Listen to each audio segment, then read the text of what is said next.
Tonight, we journey far back in time, to a place where myths and memories dance beneath the stars, where gods meddled in the affairs of mortals, and a wooden horse changed the course of history. You're about to hear the real story behind the Trojan War, not the Hollywood version, not just Homer's poetic flair, but the human tale, hidden beneath layers of legend and lullaby. So before we begin, take a deep breath with me. Let the day slip quietly into the shadows. Pull your blanket close, dim the lights, and if you haven't already, feel free to like this video and subscribe. Only if you truly enjoy cozy history stories told in a way that's not too loud. And hey, tell me in the comments, what's your favorite ancient myth? Now, let's begin. Our story begins not with swords or ships, but with silk and song. A wedding, a divine celebration. The sea shimmered beneath a golden sky. Mount Pelion stood tall, its peaks brushing the heavens, and atop it, a gathering. Not of mortals, but of gods. Peleus, a mortal king. Thetis, a sea nymph, graceful and elusive. Their love had captured the attention of Olympus. Even Zeus had offered his blessing. All the gods were invited. The air was thick with music, laughter, the scent of ambrosia. But one was left out. Eris, the goddess of discord. She was not one for harmony, and the gods thought it better she not be there. But Eris was not so easily ignored. She came anyway, not with gifts, but with a challenge. In her hand, she held a golden apple. It glimmered unnaturally as if made of sun and spite. Inscribed on its surface were three simple words: to the fairest. She tossed it among the guests, and with that, vanished into shadow. Three goddesses reached for it. Hera, queen of the gods, regal, proud. Athena, goddess of wisdom and war, calm, fierce. And Aphrodite, the essence of beauty itself. Each believed the apple belonged to her. Each refused to yield. A quarrel began. Whispers turned to sharp words, laughter turned to tension. Zeus, wise enough to avoid their wrath, made a choice. He would not decide. Instead, he passed the responsibility to a mortal, a prince, Paris of Troy, young, handsome, thoughtful, naive. He lived far from the glitter of Olympus, shepherding flocks on Mount Ida.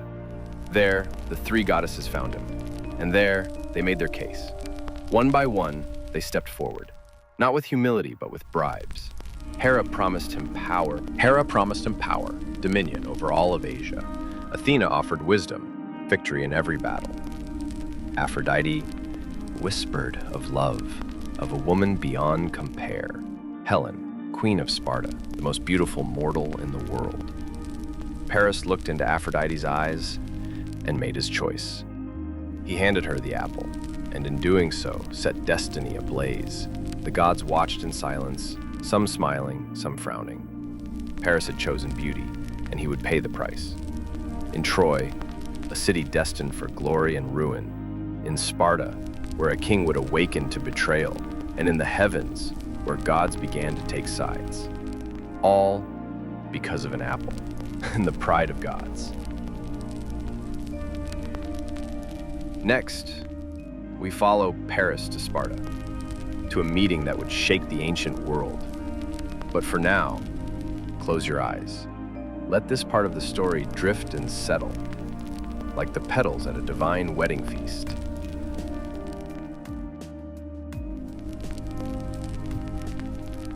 Let's walk with Paris now, through time, through fate, into the heart of a kingdom that did not know its ruin was coming. After handing the golden apple to Aphrodite, Paris returned to Troy, his head buzzing with prophecy and promise. He had been promised the love of the most beautiful woman in the world. And love, well, it has a strange way of leading us where reason dares not go. But Paris was no fool. He knew Helen was not his to claim.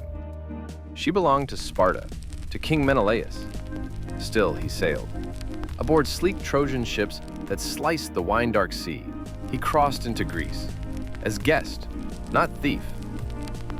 The palace of Sparta welcomed him. Bright halls, rich food, laughter in foreign tongues. Menelaus, proud and hospitable, extended warmth to the young Trojan prince. He did not see the storm hiding behind those polite smiles. And then, there she was, Helen. Her eyes shimmered like the Aegean at dawn. Her voice was music woven into breath. She moved like poetry, spoke like moonlight, and when she laughed, the world paused to listen. Paris was struck silent, his heart already gone. But it wasn't just him. Something ancient stirred between them. A force older than cities, older than gods. Some say Aphrodite enchanted her. Some say Helen chose. Whatever the truth, she left with him. When Menelaus sailed off to Crete for business of the state, Paris and Helen vanished. Together they fled across the sea, back to the towering gates of Troy. Can you hear the silence in Sparta? When the king returned to an empty chamber, his queen stolen by a guest, by a friend. What happens when a king is humiliated, when love becomes rage? He calls in favors, old oaths, ancient bonds, because once upon a time, all of Helen's suitors, kings, warriors, sons of God, had sworn to defend her marriage, no matter who won her hand. They never thought they'd be called on it. But now, they were. Agamemnon, Menelaus' brother, proud, ruthless, hungry for power, stepped forward to lead the charge. You rallied the Greeks, summoned heroes from every corner of the land. Odysseus of Ithaca, Nestor of Pylos, Ajax the Greater, Ajax the Lesser, and Achilles, the greatest of them all. Still a boy, still hidden away by a fearful mother. But we'll find him soon enough. For now, picture Helen standing at Troy's walls, looking back at the sea. Did she regret it? Did she dream of Sparta? Or did she feel free? Finally, in the arms of a man who saw her not as a prize, but as a person. History often forgets to ask how the women felt. But tonight, we wonder. So, our lovers are together. The Greeks are gathering, and the sea begins to tremble beneath the weight of destiny. Sleep now, if you wish, for the ships are not yet here. But when they come, it will be with fire. Now the winds shift, and we drift toward the greatest army the world had ever seen. But before ships could sail, the Greeks had to gather, and that began with an oath. Years earlier, when Helen was of marrying age, her beauty attracted suitors from every kingdom in Greece. Warriors, princes, even sons of gods, all came to Sparta, hoping to win her hand. Menelaus was chosen, but not without consequence. You see, Helen's father, Tyndareus, feared what might follow: jealousy, rivalry, civil war. So Odysseus, clever even then, proposed a solution. All the suitors would swear an oath to honor Helen's marriage, no matter who won, and to defend her if ever she were taken. No one thought the oath would matter. Not really. But now that she was gone, that forgotten promise rose like smoke. Each king and hero was bound by words they barely remembered saying, and so, one by one, they came. Nestor of wise counsel, Ajax of brute strength, Diomedes fierce and fearless, Odysseus reluctant and cunning. He tried to feign madness to escape the war, yoked an ox and a donkey together, sowed salt into his fields. But Palamedes tested him, laid Odysseus's baby son Telemachus in the path of the plow. Odysseus swerved. The game was up.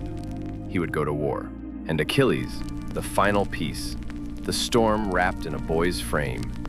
His mother, Thetis, knew his fate. If he went to Troy, glory eternal, but his life would be short. So she hid him, dressed him as a girl among the daughters of King Lycomedes. But fate is not so easily fooled. Odysseus came again, disguised as a merchant, laid trinkets before the girls, silks, jewels, perfumes, and one sword. Only one of the maidens reached for it. And in that moment, the warrior revealed himself. Achilles joined them. Not for love of Helen, not for Menelaus, but for glory.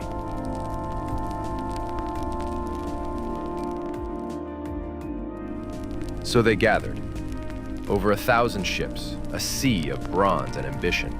Sails swelled in the wind, spears glinted like stars, and the shores of Olis rang with war songs. But the gods were not yet done meddling. The winds died. The fleet stalled. Agamemnon, leader of the Greeks, had offended Artemis, a sacred deer slain. A boast too proud. The goddess demanded a price, his daughter, Iphigenia. He summoned her under false pretenses, promised marriage to Achilles. But it was not a wedding, it was a sacrifice. Some say Artemis took pity, whisked the girl away at the last moment, left a deer in her place. Others say the blade fell, and so the wind rose. And with it, the ships, toward Troy, toward legend, toward 10 years of war.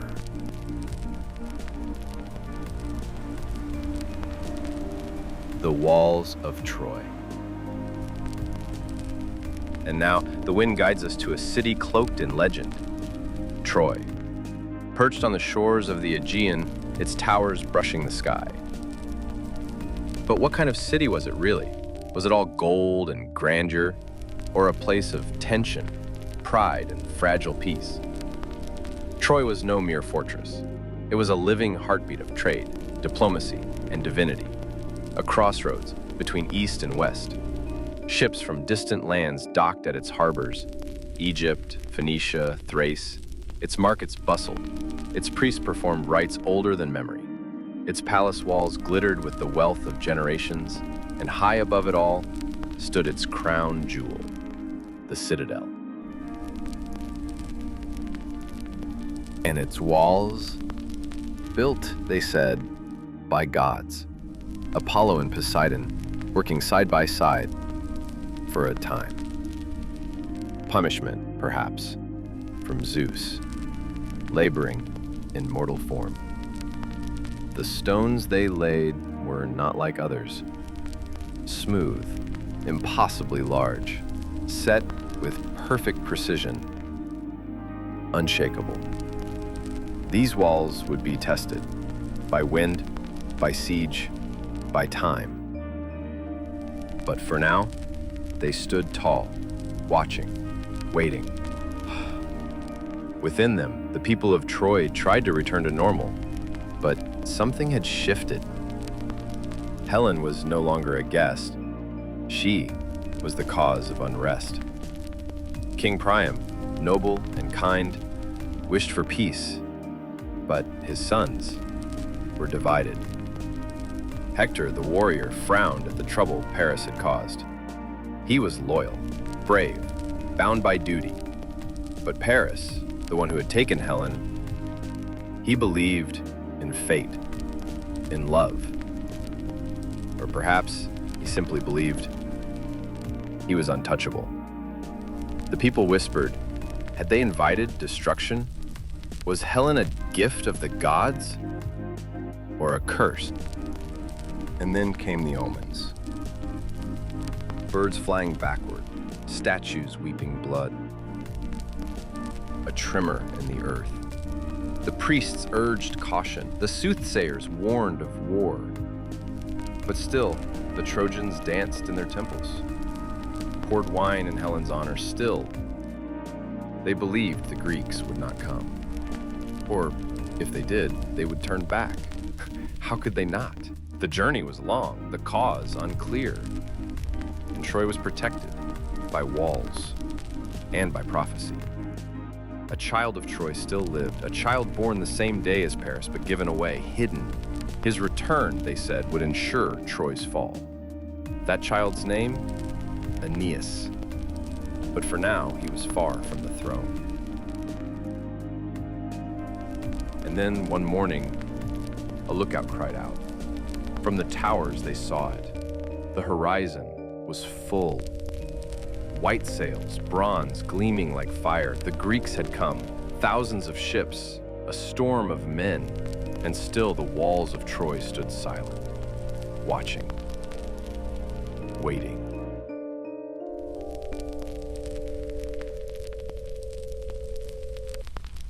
And now we arrive at the edge of war. The sails have touched the sand, the hulls of 1,000 ships creak along the coast of Troy. Greece has come.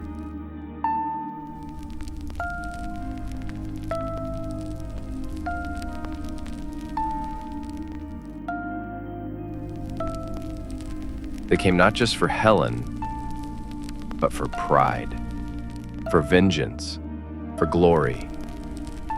Agamemnon, King of Kings, led the charge, brother of Menelaus, wearing iron resolve and golden armor. Behind him marched warriors from every corner of Greece. Mycena, Argos, Ithaca, even distant Arcadia. And among them, the finest fighter the world had ever seen, Achilles. Young, fierce, taught by the centaur Chiron, born of a goddess and dipped in immortality. Except for one place, his heel.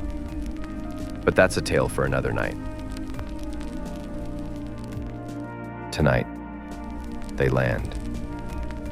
And Troy does not fall. Because this war was not a single battle. It would last 10 years, 10 summers of dust and armor, 10 winters of waiting and weeping. Children would grow up behind the walls, fathers would vanish on distant fields, mothers would light candles and never know why they burned out. The Greeks built a camp by the shore, a vast sprawl of tents and pikes. Warriors sharpened blades by firelight, priests whispered to the gods. Ships formed a wall of wood along the coast, trapped between sea and stubborn stone. The Trojans stood their ground, with archers on the walls, with Hector at the front, son of Priam, champion of the city, while Paris remained in the shadows. A prince, but not a warrior. He brought this war, but would not fight it. The days passed in flurries of dust and iron. The Greeks attacked, the Trojans held, then the Greeks retreated and returned again. But this was not a war of swift conquest, no. This was a war of waiting, of sieges, of slow erosion, like waves against stone. And in those quiet moments between battles, something strange happened. The Greeks built lives in the shadow of their enemy. They hunted. They traded spoils. Some took Trojan women as captives and lovers. Stories were told. Songs were sung. Even Achilles, with all his rage and brilliance, found something like friendship. Or perhaps more than friendship, in Patroclus, a companion, a brother in arms, a soul tethered to his. They shared laughter, strategy, stories, and something unspoken.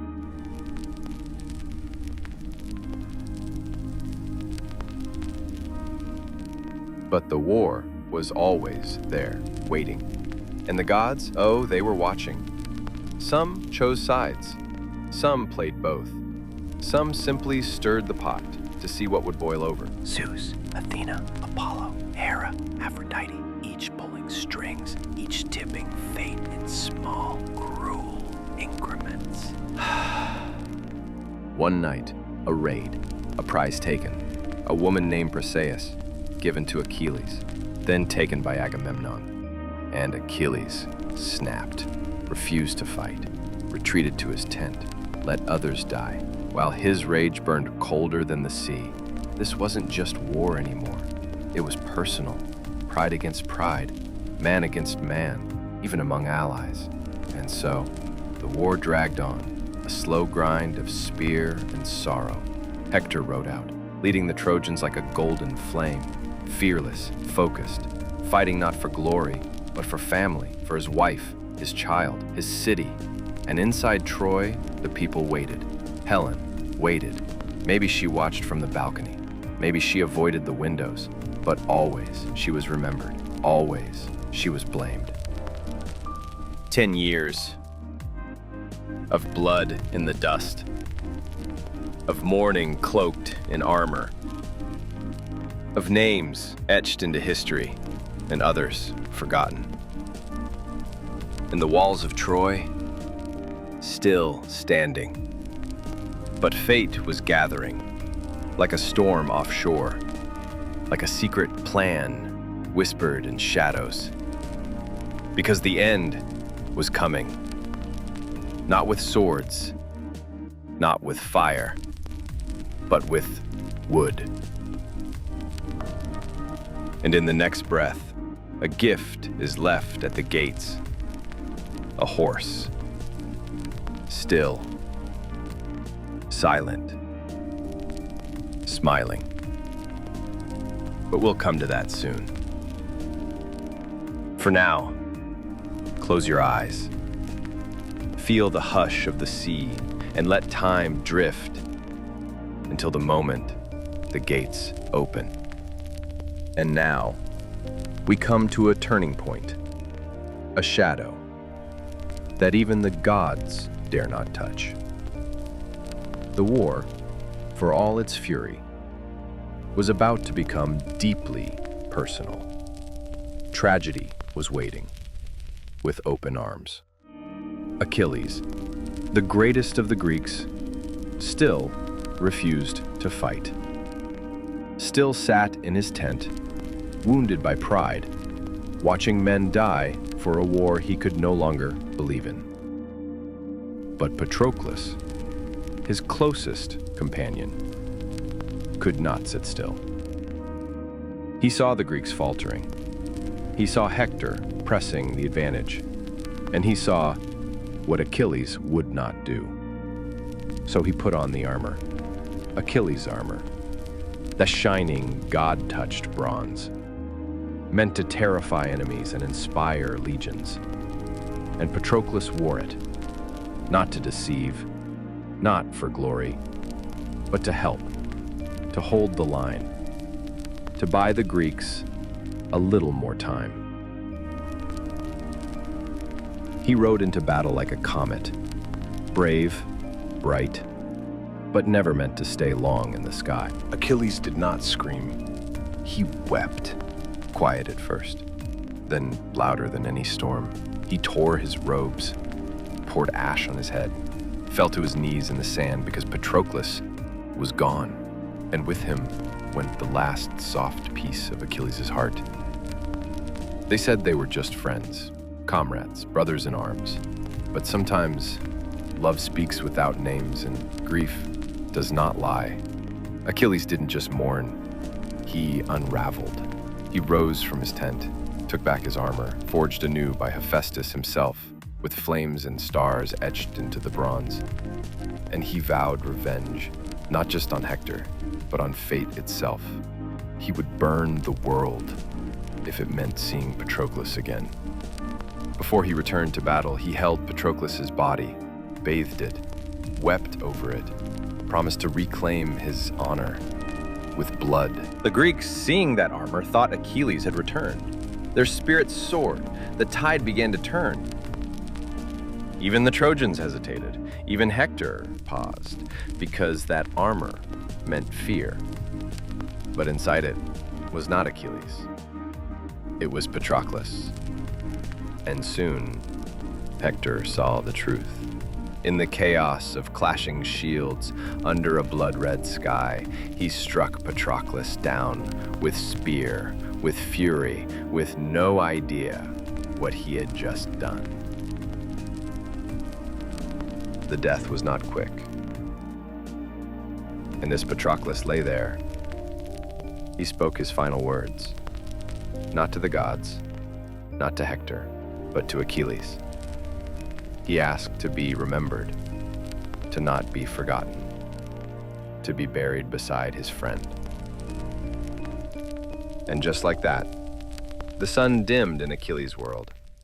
Not even the gods could soothe the grief that followed. Not even Thetis, his sea-born mother, could ease the howl that broke from him when he heard the news. And when he stepped onto the field again, the earth shivered. Even the gods watched in silence. Achilles had returned, but not the same man. He was no longer fighting for Greece, not even for glory. He was fighting for love lost, for pain unspoken, for a friend who meant more than any war. And all of Troy would soon feel the weight of what Hector had done. Next, we witness the wrath of Achilles and a duel that will echo across time. But for now, let the sea calm, let the dust settle, let your breath soften and rest, because even in war, there is still a place for quiet goodbyes. The rage of Achilles, the fall of Hector, and now the storm breaks. Achilles has returned, but not as a hero, not anymore. He walks the field with fire in his eyes, not the fire of courage, but the fire of grief, of vengeance, of loss too deep for words. Armor gleaming, a gift from the gods, etched with the sky itself, planets, rivers, stars dancing across the bronze. He is no longer mortal, not really. He is rage, given form.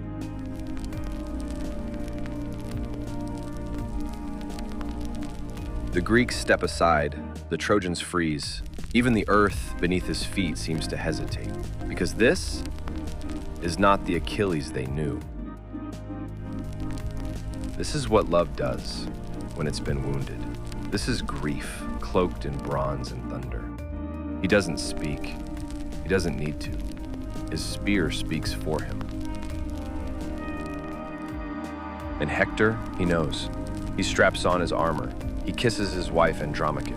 He kneels to his young son. Then he walks to the gate. He is not a fool. He knows he cannot win. But he is Troy's shield, its last hope, and he will not hide. Two men, two paths, one driven by wrath, the other by duty. They meet between the walls and the sea, the sun high, the sky breathless. At first, Hector runs, not out of cowardice, but to buy a moment, to say goodbye to life, to feel the wind, to hope the gods are watching. 3 times he circles Troy, 3 times. Achilles follows, unrelenting, unforgiving. And then Hector stops, turns, faces him, and accepts what's coming. They speak, briefly. Hector asks that his body be returned to his family, that he not be left to rot, like refuse. But Achilles, his heart still bleeding, refuses. He raises his spear, and the gods turn away. The fight is not long. Achilles strikes, and Hector falls. Troy's greatest defender, its golden sun, lies in the dust, breathless, full of sorrow. The war is not over, but something in the world has shifted. The Trojans cry out from the wall. Andromache collapses. Priam lowers his head. And even Helen watches in silence. But Achilles doesn't stop. He ties Hector's body to his chariot, drags it through the dust, around the walls. again and again. Not out of necessity, but out of pain. A pain he cannot name. We want grief to be poetic, clean, noble. But grief is messy. And Achilles? He is drowning in it. He's not trying to punish Hector. He's trying to make the world feel the way he does inside. Torn, unrecognizable, empty.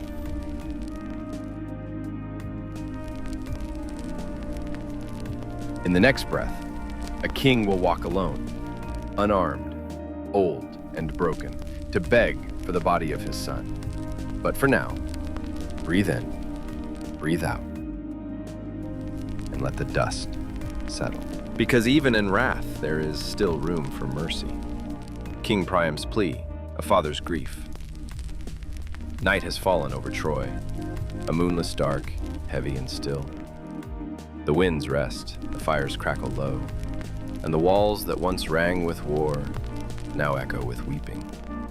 Hector is gone, Troy's defender, torn from the earth, dragged in circles by the man who loved someone too much to forgive. And inside the palace, an old man sits in silence. King Priam, ruler of Troy, father of 50 sons, and now one less. He does not sleep. He does not eat.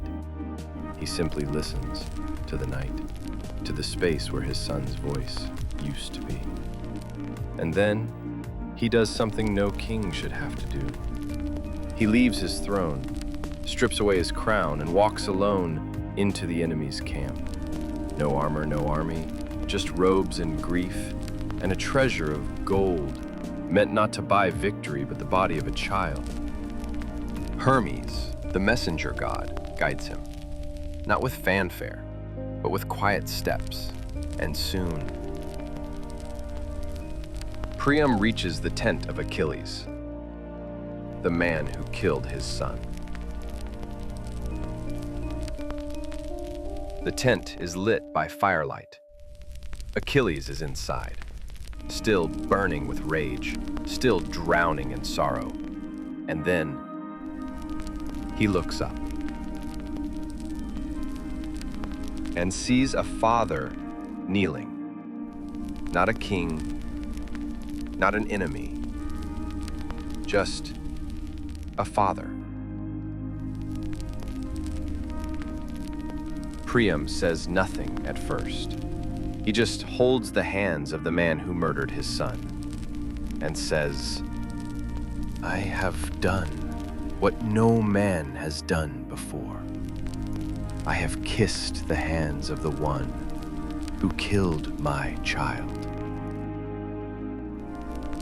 Achilles freezes, because in that moment, he sees himself.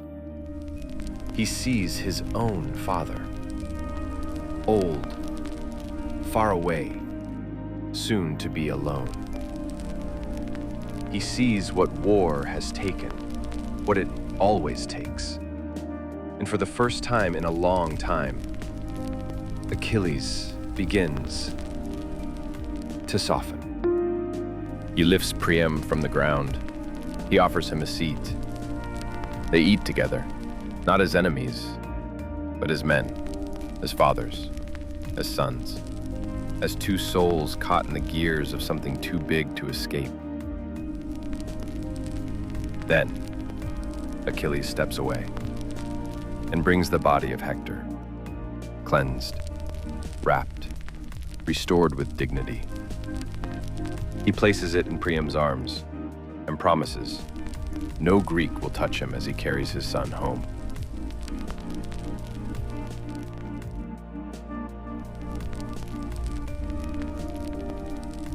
It's a moment when war pauses, when grief bridges the unbridgeable, a breath between storms, a flicker of humanity.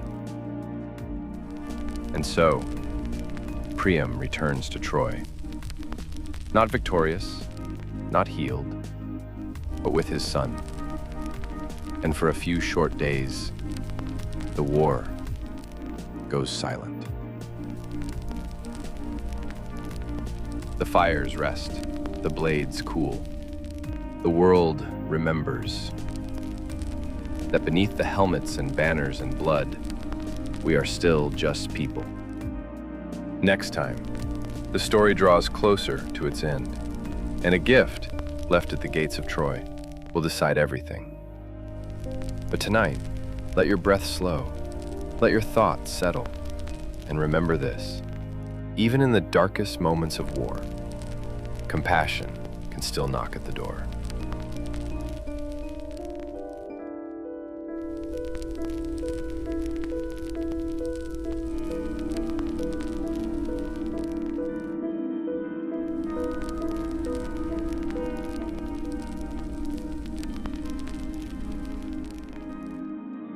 Dawn breaks, soft and golden, over the plains of Troy, and something is different. The beach where the Greeks once camped is empty. No sails, no shouting, no smoke curling toward the sky, just waves. And something else. A gift, massive, still, made of wood. A horse, standing tall in the sand, like it had walked from a dream and fallen asleep at the gates of the city. The Trojans gather, peering from the towers, creeping from the gates, whispering, wondering, where are the Greeks? Gone? Fled? And what is this thing they've left behind? The wooden horse glows in the morning light, carved with care, adorned with bronze, beautiful and strange. Some say it's an offering, a surrender, a tribute to Athena, goddess of war and wisdom. Soft skepticism creeps in. Others aren't so sure. One man, Laocoon, a priest, stands before the horse and cries out, half-whispered, cautious tone, beware the Greeks, even when they bring gifts. He hurls his spear. It thuds into the belly of the beast, and the wood echoes hollow inside. Something shifts, but no one hears it. Then something strange.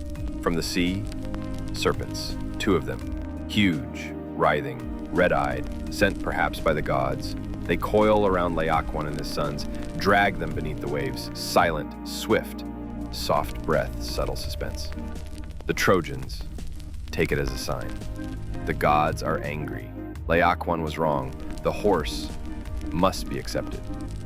So they open the gates. They bring the horse inside, drag it through the streets, past the temples, past the homes, to the center of the city. Children run beside it, elders watch from balconies, drums sound, flutes play. Troy celebrates, because after 10 years, the war is over, or so they believe. That night, the city sleeps. Fires dim, wine flows, laughter fades into dreams, and the horse waits. Inside its belly, Greeks, hidden in silence, holding their breath, their hands on blades, waiting for the signal. Odysseus, Menelaus, Neoptolemus, son of Achilles, and others, tucked into the shadows of the beast. Outside the walls, the Greek fleet has returned, silently, under moonless sky, anchored just beyond the cliffs.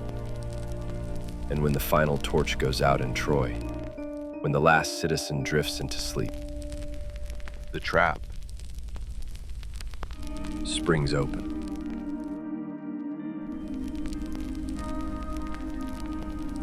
The wooden belly creaks. Ropes unwind. Greeks spill out like shadows come to life. They open the gates, signal the fleet, and let death inside. Troy awakes in flames. Screams, steel, collapse. Fathers pulled from beds. Children hidden beneath robes, temples burning, statues crumbling, everything falls. The city that stood for centuries falls in a single night. Because of a gift. Too good to refuse. And the horse? It stands, watching, still, silent. A monument to trust, betrayed. Next, we walk the ashes to see what became of Helen, of Priam, of the survivors. But for now, breathe, hold the hush. Let your mind drift like smoke on the sea, because even legends can fall to whispers. The sack of Troy, fire, flight, and fate. Low, reflective tone. Troy is burning, not just in flames, but in memory, in legend, in sorrow. The city that once touched the sky now crumbles, stone by stone, street by street. The Greeks have returned, but not as soldiers, not as guests, as destroyers. Smoke coils through the alleyways. Temples glow red with fire. The palace shakes. And everywhere, voices cry out into a night that will never end. The sack of Troy is not a battle. It is a massacre. No rules, no mercy. The gates are open. The gods are silent. The city bleeds. Menelaus storms through the palace halls, sword drawn, eyes searching for Helen. And when he finds her, there's no war cry, no rage, only silence. She is radiant, still, unchanged, it seems. But her eyes tell a different story. They have seen too much. He raises his blade, but cannot bring it down. Because no matter what happened, she is still his. And history, ever complicated, lets her live.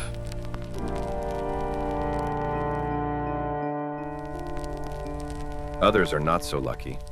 King Priam, that gentle old man who once knelt for his son's body, is slain at the altar, his blood staining the stones of his ancestors. Neoptolemus, the son of Achilles, kills him, not in anger, but as duty, as if history required it. Andromache, Hector's wife, is dragged from her home, her baby torn from her arms, thrown from the walls. Because the Greeks fear what that child might one day become. Aeneas, one of the few who survives, guided by gods, carrying his father on his back, leading his son by the hand. He escapes through smoke and shadow, with the weight of a fallen city on his shoulders. One day, his descendants will build a new empire. But not tonight. Tonight, he is only a refugee. Troy falls, not with a final crash, but in pieces, quietly, painfully. A city undone, not by strength, but by cunning, by pride, by a hollow horse. The statues break, the towers crack, the songs go silent. But the story lives. Because even as flames take the city, words escape, carried in the mouths of survivors, etched into memory, written in verse, and whispered before sleep. The sack of Troy is more than the end of a war. It is the end of a world. But endings have a strange way of becoming beginnings. And from these ashes, a new story will rise. In the next chapter, we follow the wanderers, the ones who fled, the ones who grieve, the ones who carry the ghost of Troy wherever they go. But for now, rest your thoughts. Feel the quiet settle around you, and listen to the last heartbeat of a city that once stood tall against the sky. Helen's return, beauty, blame, and the burden of survival. The fires behind her still smolder as Helen steps aboard the ship. She does not look back, because there's nothing left to see. Troy is gone. 10 years. A city in ruins, thousands dead. And Helen survives. But this is not a tale of rescue, not a victory, not a love story. This is the burden of survival. Menelaus watches her as the sails fill with wind. He has her again, his queen, his prize. But something between them is broken, something that no sword can mend. Helen stands alone at the edge of the ship, her hair pulled by salt and breeze, her eyes lost. She doesn't cry, she doesn't speak, because what is there left to say? The world blames her for the war, for the dead, for the fall of Troy, as if she had been a weapon, not a woman. As if the 1,000 ships sailed for her body, but not her soul. Did she run with Paris willingly? Did the gods cloud her thoughts? Was she stolen? Or did she choose? We still ask. But the truth remains veiled, because no one ever asked her.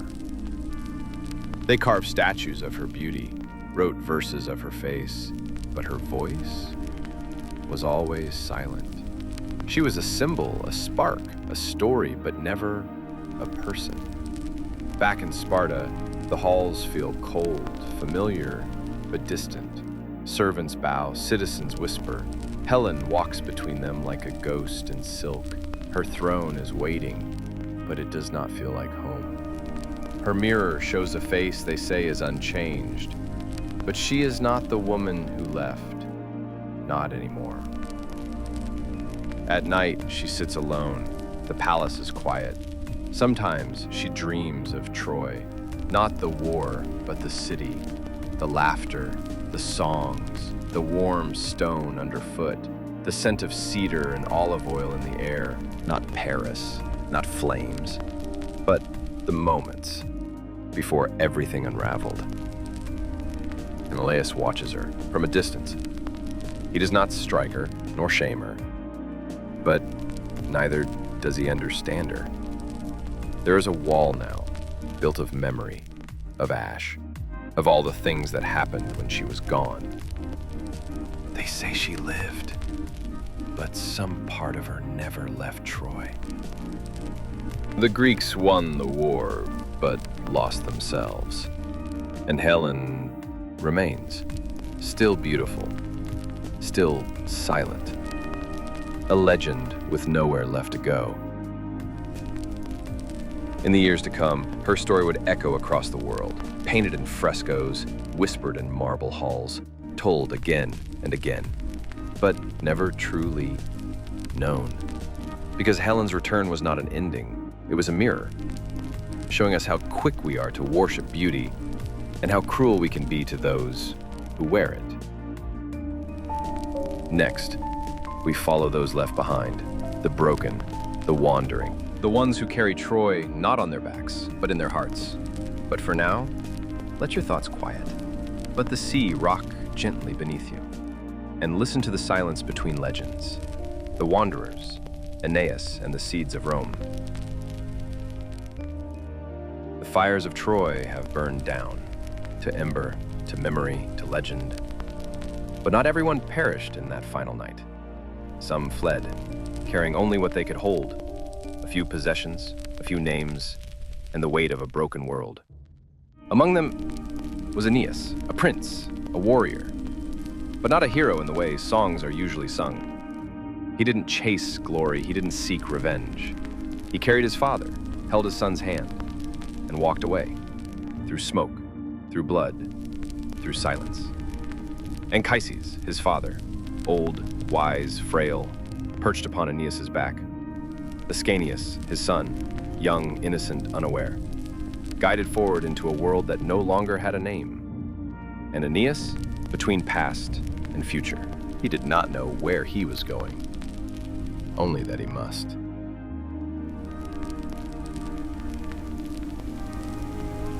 The gods whispered to him, especially his mother. Venus, yes, the goddess of love. She didn't give him comfort, only purpose. You are destined, she said, to found a city that will outlast empires. Not a promise, a burden. Aeneas did not ask to carry history, but he did. He wandered across seas, through storms, into lands that didn't want him. He met queens, fought monsters, lost friends. At every turn, the past tugged at him, but the future pulled harder.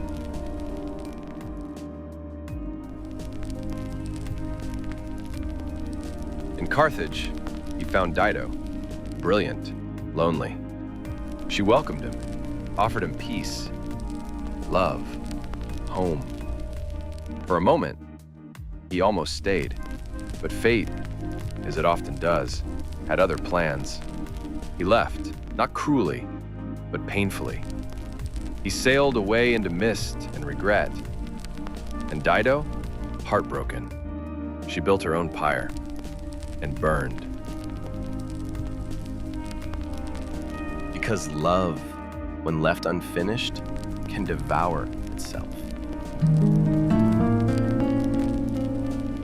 Aeneas moved on, always moving, following signs and stars, footprints of prophecy, until at last he reached Italy. A new land, a new war, because nothing worth building comes without struggle. He fought, bled, lost again, and won. And when the dust settled, he did not build a city. He built a beginning. Aeneas never saw Rome. Not the marble, not the legions, not the Senate or the Caesars, but his blood, his choices, his grief, it became Rome. Through his son, through generations. And so from the fall of Troy rose the whisper of something greater. One city falls, another rises, ashes become seeds, tears become rivers, legends pass through time like a torch hand to hand. And Aeneas, the quiet one, the wanderer, the carrier of fathers and children, walks on, not toward applause, but toward destiny. Because sometimes the greatest heroes are not the loudest. They're the ones who simply keep walking. Next, we draw near the end, a final reckoning, a last echo of vengeance, and the heel where everything unraveled. But for now, rest your thoughts, let the stars guide your dreams, and remember, even from ruins, a future can grow. And now, we come to a death that was promised long before it ever arrived. The fall of Achilles, the greatest of the Greeks, the flame that burned too brightly, too briefly. He was born of Thetis, sea nymph, and Peleus, a mortal king, half divine, beautiful, terrible, fated. From the moment of his birth, his mother knew he would live a short life, but it would echo forever. She tried to protect him, dipped him in the river Styx, held him by the heel. The gods watched, the water whispered, but fate remembered.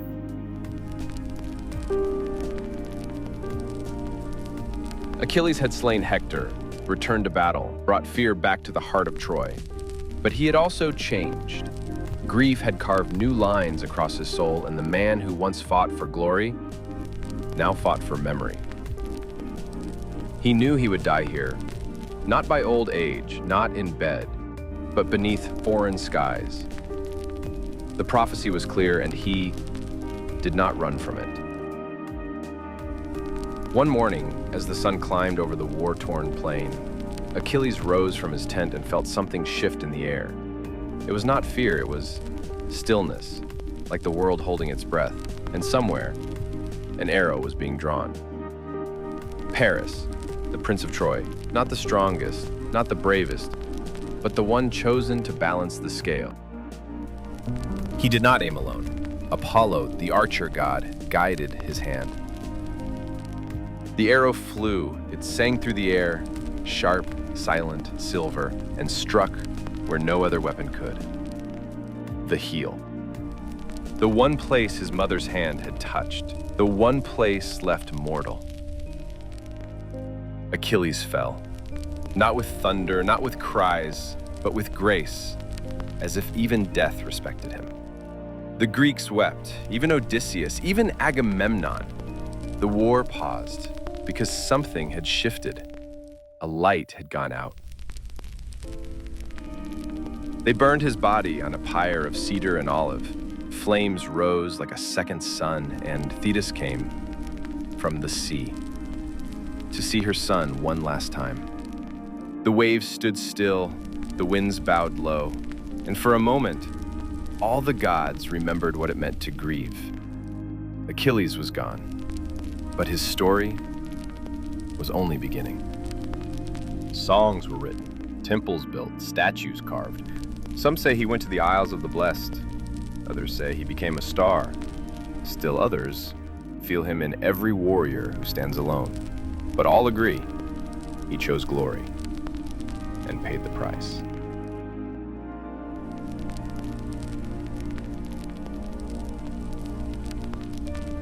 His death was not the end of the war, but it was the end of its heart.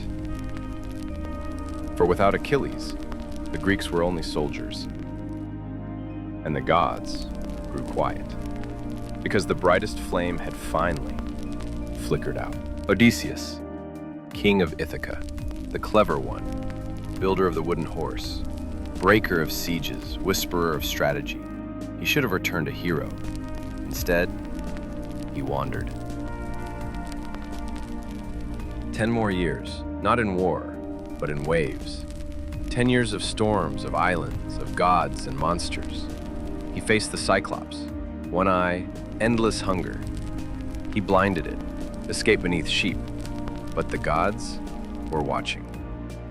He passed by the sirens, their songs soft as sleep, sweet as memory.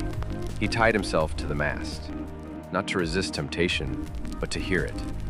Because sometimes we need to listen to longing, even when we don't follow it. He lost his men, one by one, to storms, to pride, to fate, and still he sailed. Because somewhere, Ithaca waited. Back home, Penelope wove and unraveled her thread, holding on, day by day. And Telemachus, his son, grew tall without him, learning patience, learning hope. Odysseus drifted to Calypso's island, a paradise of stillness. She offered him love, immortality, but he said no, because his heart was mortal, and it belonged to home. Eventually, the gods relented. Odysseus returned, older, tired, changed. He did not arrive with trumpets, no golden chariot, no parade, just a man with scars and stories, and a bow only he could string. He reclaimed his house, his throne, his name, but more than that, he reclaimed time, the lost years, the long silences, the weight of memory. They say he sat beside Penelope, shoulder to shoulder, and told her everything, the monsters, the songs, the heartbreaks. And she listened, not as a queen, but as the one who had waited. Because that is the true end of war.